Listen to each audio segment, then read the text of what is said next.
اعوذ باللہ من الشیطان الرجیم بسم اللہ الرحمن الرحیم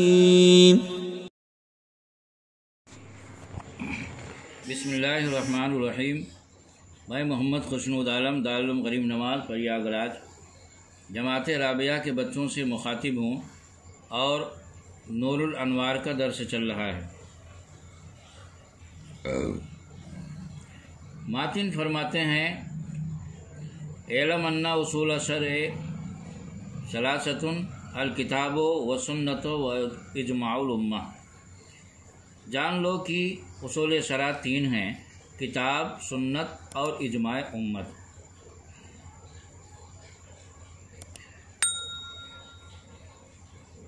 اس کے بعد شارح فرماتے ہیں کہ بدل من ثلاثۃ او بیان اللہ والمراد من الکتاب بعض الکتاب وهو مقدار 500 آیۃ لأنه اصل الشرع والباقی قصص ونحوها وهكذا المراد من السنة بعضها وهو مقدار 3000 على ما قالوا، والمراد بإجماع الأمة اجماع امت محمد صلی اللہ تعالی علیہ وسلم لشرافتها وکرامتها سواء كان اجماع اہل المدینۃ او اجماع عترۃ الرسول او اجماع الصحابۃ او نحوہم۔ یعنی یہ عبارت ثلاثہ سے بدل ہے یا اس کے لیے بیان ہے، اور کتاب سے کتاب کا بعض حصہ مراد ہے، اور وہ 500 آیات کی مقدار ہیں، کیونکہ یہی مقدار شریعت اسلامیہ کی بنیاد ہے، اور باقی قصص اور امثال وغیرہ ہیں۔ اسی طرح سنت سے سنت کا بعض حصہ مراد ہے، اور بقول علماء کرام وہ 3000 احادیث کی مقدار ہیں، اور رسول اکرم صلی اللہ علیہ وسلم کی امت کی شرافت اور عزت کی وجہ سے اجماع امت سے حضور صلی اللہ علیہ وسلم کی امت کا اجماع مراد ہے، خواہ یہ اجماع باشندگان مدینہ کا ہو یا خاندان رسالت کا یا صحابہ کا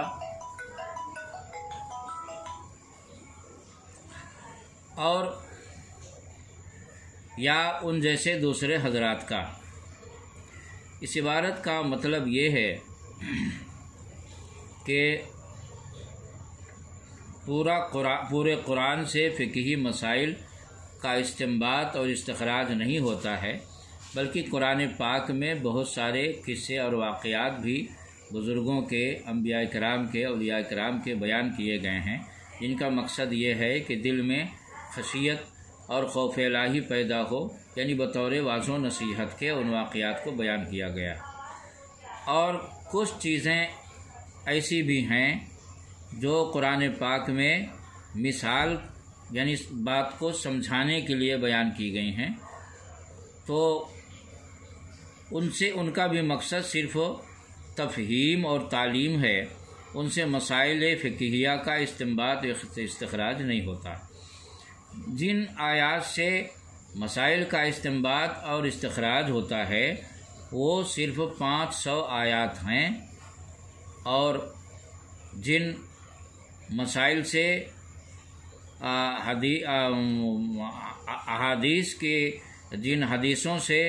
احادیث کے مجموعہ میں جن حدیثوں سے مسائل کا استنباط ہوتا ہے وہ بھی تمام حدیث نہیں ہیں، کیونکہ حدیثوں میں بھی بہت سارے واقعات بطور واضح نصیحت کے، بہت ساری مثالیں بات سمجھانے کے لیے، تفہیم اور تعلیم کے لیے بیان کیے گئے ہیں، اور جن سے مسائل کا استنباط اور استخراج ہوتا ہے وہ صرف 3000 حدیثیں ہیں۔ پھر مصنف شارح نے اجماع امت کی شرح کرتے ہوئے یہ فیصلہ فرمایا ہے، اور اسی پر فتویٰ ہے کہ رسول اکرم صلی اللہ علیہ وسلم کی امت کا اجماع شرع میں معتبر ہے، یعنی جو مسئلہ اجماع امت سے قرآن و حدیث میں جب نہ ملے تو اس پر اجماع دیکھا جائے گا، اور اس مسئلے پر اگر اجماع ہے تو پھر کسی اور دلیل کی ضرورت نہیں ہوگی۔ لہذا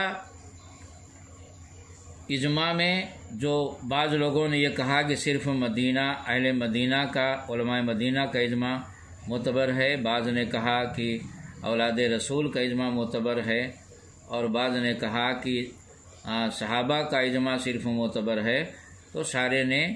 اس کی جو ہے تو اس کا فیصلہ فرمایا اور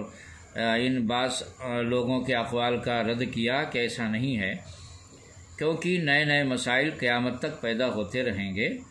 اور مسائل پر اجماع ہوگا اور اس کے بعد فقہی مسائل کا استنباط بھی ہوگا۔ لہذا اجماع سے مراد یہاں پر ہے کہ ائمہ مجتہدین یا جو ائمہ مجتہدین کے اصول کو ازبر اور یاد رکھنے والے علماء ہیں، یعنی جن کو فقہا کہتے ہیں، تو فقہا کا اجماع جو اصول فقہ کے ماہر ہوں، اور یہ اس طرح کے ہر دور میں ہوتے ہیں اور رہیں گے انشاءاللہ، کیونکہ اللہ تعالیٰ اسلام کو قیامت تک کے لیے نازل کیا ہے، تو نئے نئے مسائل اسلام سے قیامت تک حل ہونے ہیں، لہذا اللہ تعالیٰ ایسے افراد قیامت تک پیدا کرتا رہے گا جو اصول فقہ میں مہارت رکھیں گے اور نئے مسائل کو حل کرتے رہیں گے۔ تو مشارے کے مطابق حضور صلی اللہ علیہ وسلم کے ان علماء کا اجماع معتبر ہے، اور اجماع امت سے مراد ان علماء کا اجماع ہے جو اصول فقہ یا تو خود مجتہد ہوں یا اصول فقہ یعنی مجتہدین کے اصول کو یاد رکھنے والے ہوں اور ان اصول کی روشنی میں جدید مسائل کو حل کرنے والے ہوں۔ تو لہذا جن مسائل پر تمام مجتہدین متفق ہو جائیں تو اس کو اجماع امت کہیں گے، اور امت میں اس کا اعتبار ہوگا، وہ معتبر ہوگا، وہ چاہے صحابہ کا اجماع ہو اور چاہے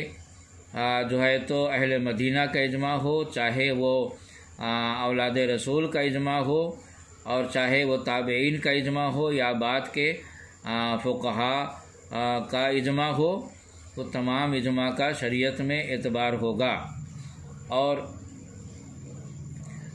اس کو شریعت میں دلیل کے طور پر پیش کیا گیا ہے، اور اجماع کا معتبر ہونا یہ کوئی اپنے پیٹ سے نہیں بنایا، بلکہ اجماع شرعاً دلیل ہے، اور جو چیز اجماع سے جائز یا ناجائز ہو اس کے مطابق عمل کرنا ضروری ہے، اور یہ چیز خود قرآن پاک سے ثابت ہے۔ قرآن پاک میں فاعتبروا یا اولی الابصار، اور خود حدیث شریف میں ہے لا تجتمع امتی علی الضلالہ، میری امت گمراہیت پر متفق نہیں ہو سکتی۔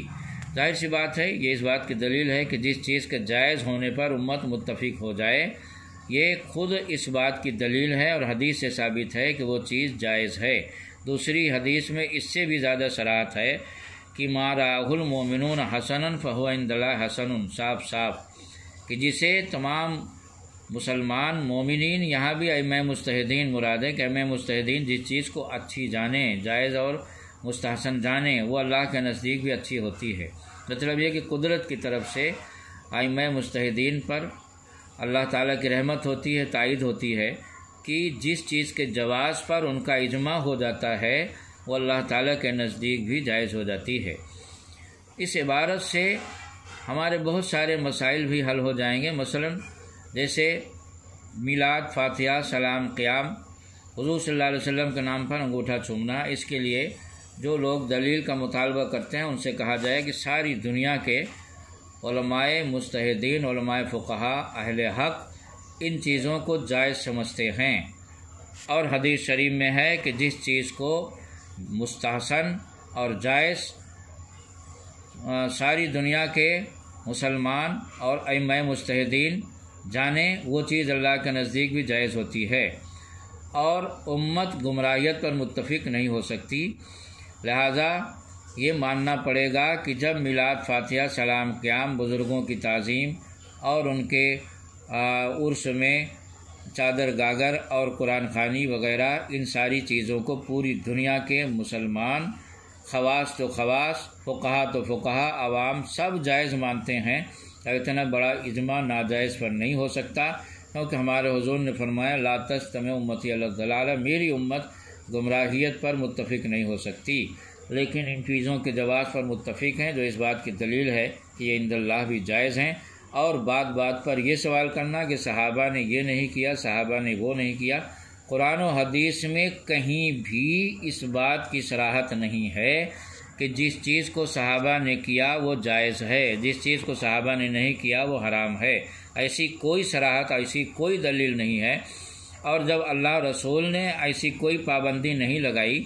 تو پھر کسی اور کو یہ پابندی لگانے کا حق نہیں۔ اگر وہ پابندی لگاتا ہے تو دلیل سے ثابت کرے کہ بھائی اللہ رسول نے کہاں فرمایا کہ جس چیز کو صحابہ نے کیا اسی کو کرو اور جس چیز کو صحابہ نہیں کیا وہ حرام۔ حالانکہ اس دور میں آپ دیکھ رہے ہیں کہ بے شمار چیزیں ایسی ہیں سواری کی ہوں، مثلاً اس دور میں گھوڑے اونٹ سے سواری کرتے لوگ، اس دور میں ٹرین پلین سے کر رہے ہیں۔ مکانات اس دور میں دیکھیے کیسے تھے، اس دور میں مکانات کیسے ہیں۔ اس دور میں شادیاں کس انداز سے، کس طرز سے ہوتی تھیں، اس دور میں یہ بدعت کا ٹھیکہ لینے والے بھی کس انداز سے شادیاں کر رہے ہیں۔ الغرض ساری چیزیں، ہر چیز کا نقشہ بدل چکا ہے اس دور میں۔ لہذا یہ کہنا کہ جس چیز کو صحابہ نے کیا صرف وہی جائز ہے، جس چیز کو صحابہ نے نہیں کیا وہ حرام ہے، تو ان سے پوچھا جائے کہ تم خود جس طرز اور جس طریقے کا مکان بناتے ہو، دکان بناتے ہو، شادیاں کرتے ہو، لباس پہنتے ہو، اور اس کے بعد جو ہے تو تم مارکیٹ میں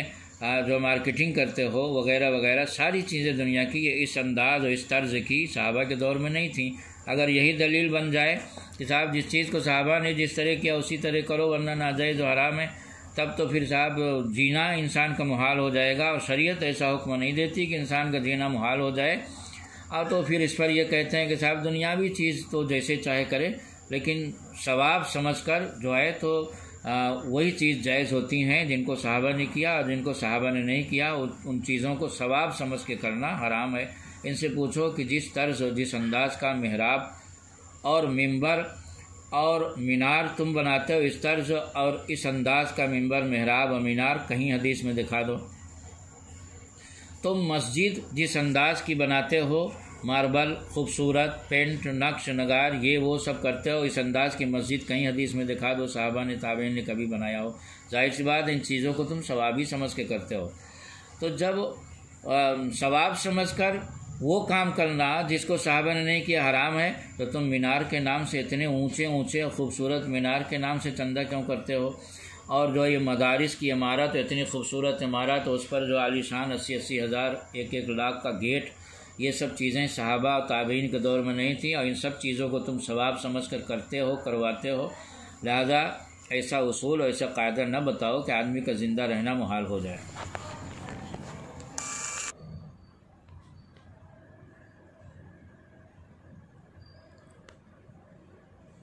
بسم اللہ الرحمن الرحیم۔ میں محمد خوشنود عالم،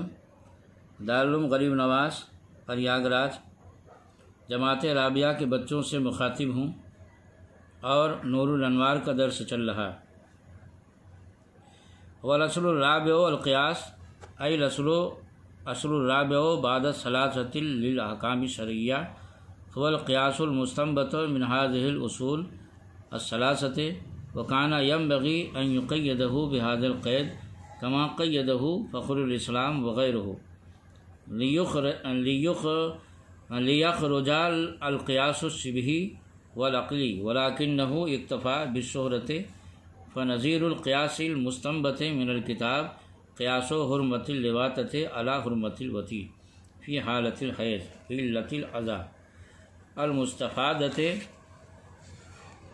من قوله تعالی ولا تقربوهن حتى يطهرن۔ یعنی اور چوتھی دلیل قیاس ہے، یعنی تینوں دلائل کے بعد احکام شریعہ کی چوتھی دلیل وہ قیاس ہے جو ان تینوں سے ماخوذ ہو۔ مناسب تو یہ تھا کہ مصنف القیاس کو اس قید کے ساتھ مقید کرتے، یعنی قیاس شرعی بولتے، جیسا کہ فخر الاسلام وغیرہ نے کیا ہے، اور دوسرے حضرات مصنفین نے بھی ایسا کیا ہے، یعنی والقیاس الشرعی الرابع اس طرح بولے، تاکہ قیاس شبہی اور قیاس عقلی نکل جائے۔ لیکن مصنف نے شہرت پر اکتفا کیا، بس اس قیاس شہرت پر اکتفا کیا، کیونکہ اصول فقہ کی کتاب میں جب قیاس بولا جاتا ہے تو قیاس شرعی ہی مراد ہوتا ہے۔ بس اس قیاس کی نظیر جو کتاب الہی سے ماخوذ ہے، لواطت کی حرمت کو حالت حیض میں وطی کی حرمت پر اس علت عزا کی وجہ سے قیاس کرنا ہے، جو باری تعالیٰ کے قول ولا تقربوہن حتی یطہرن سے مستفاد ہے۔ اب یہاں پر کچھ باتیں سمجھنی ہے۔ پہلی تو یہ کہ قیاس شبہی اور قیاس عقلی کیا چیز ہے۔ قیاس شبہی کہتے ہیں اس قیاس کو کہ مقیس کو مقیس علیہ پر قیاس کرنا ظاہری شکل و صورت کی اعتبار سے، یعنی علت ظاہری شکل و صورت کو قرار دیا جائے۔ اور قیاس عقلی کہتے ہیں قیاس منطقی کو، اور قیاس منطقی آپ حضرات اچھی طرح جانتے ہیں۔ اور قیاس عقلی جس کا بیان یہاں پر ہو رہا کہ مقیس کو مقیس علیہ پر قیاس کر کے مقیس علیہ